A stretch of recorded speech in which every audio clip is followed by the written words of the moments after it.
putting it out there. What's happening now would have happened anyway, but it got accelerated probably by 2 to 3 years. And what was slowly changing just happened suddenly. So our world was moving into an online virtual world anyway. Because of so many international productions, casting in different cities, producers in different places, everybody being busy, traffic, the advancement in computer technology,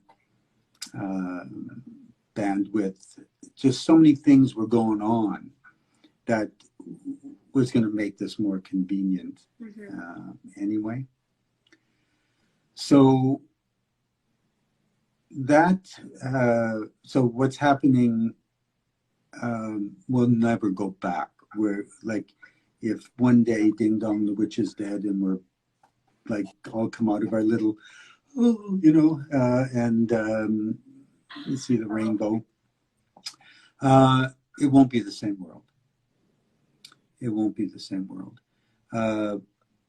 What the self-tape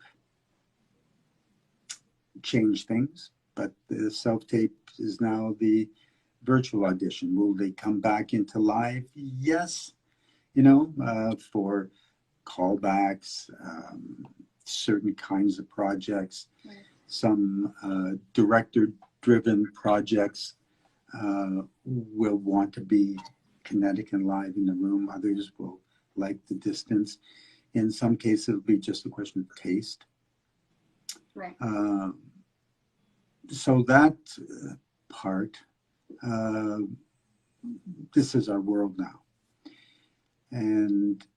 But more importantly, beyond all this is how our consciousness has been altered and is being altered at an accelerated rate. And this notion of how to do a Zoom audition,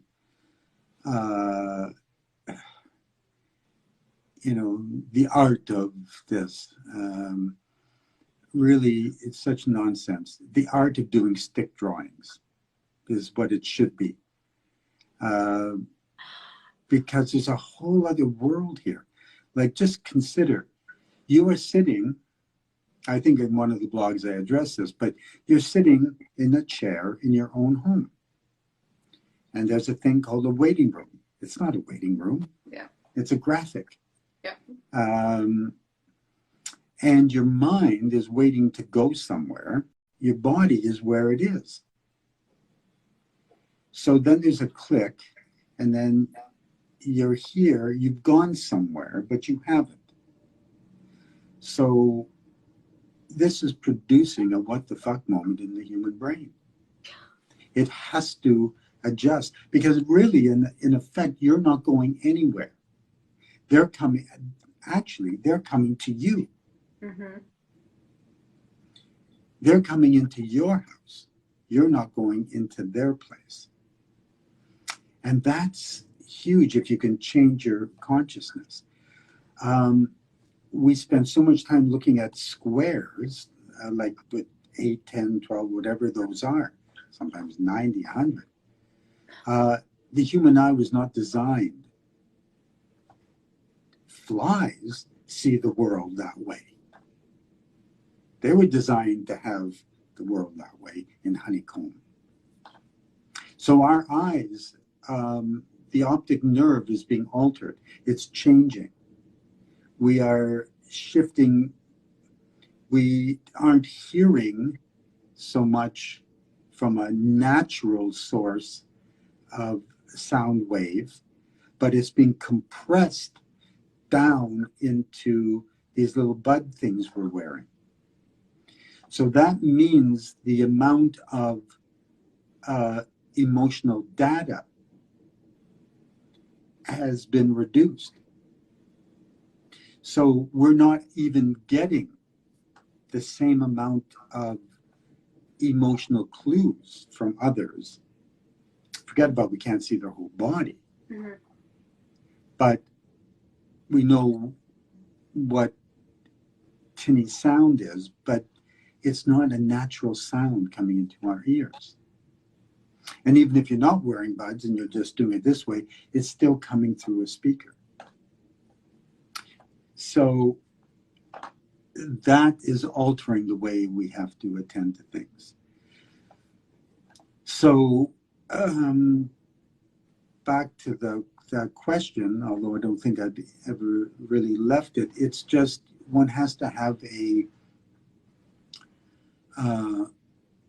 much more deeper resonant response to it, and not keep it so pedestrian and restrictive in the thinking. It's not like this was then, this is now, will it become then again? Mm-hmm. Our very consciousness is altered. So even if we went back into a live situation, this went away, our consciousness has already been altered. And that train left the station a long time ago. It's very true. I don't, and that's the thing when everyone goes, when things are back to normal, and I go, I don't know what that. Nothing is normal.